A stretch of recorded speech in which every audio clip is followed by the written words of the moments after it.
sanado ka hor ayuu ahaa sheekadan ay soo socotay ma ahan wax shalay iyo maanta bilowday dabcan as family ahaana history wiilkan oo aan la soo kornay aan dhihi karnaa sababtoo anagoo yaryar aan maqli jirnay historygiisa in hawrar uu wiil ka maqan yahay wiilka oo 9 jir ah uu ka ambaday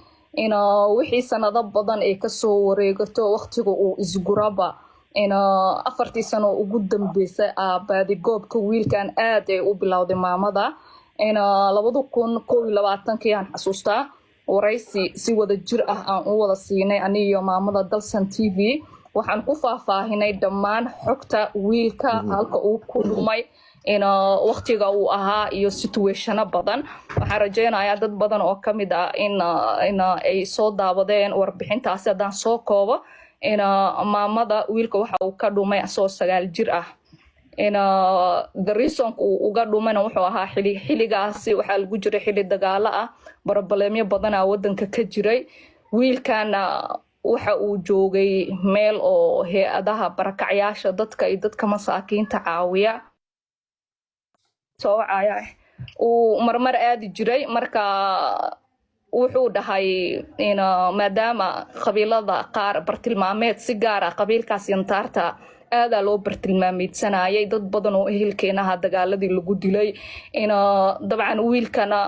maadaama uu 9 jir uu ahaa xaaladda iyo duruufaha iyo waxbuu ka ogaa marka waxaa dhacday wiilkii in as security iyo cabsi darteed in qabiil kale in uu sheegto wuxuuna dhahay hooyada qabiil kale aan sheegana oo aan ka dhalanin sidoo kale waxaan sheegan doonaa in hooyada iyo aabe ay dhinteen marka situationkaas waa uu jiray maamadana waa ay nala wadaagi jirtay warbixinta xogta waraysigana intaasaan ku bixinay waraysiga kadib waxaa dhacay tuhumo badanaa soo baxay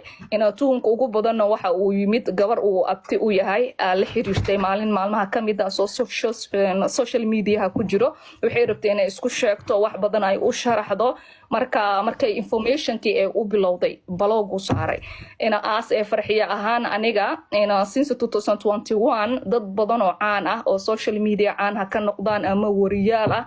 aan damcay inaan sheekadani aan la kaashto oo qaarkood aan dhahay tuhunkaas jiro wiilkan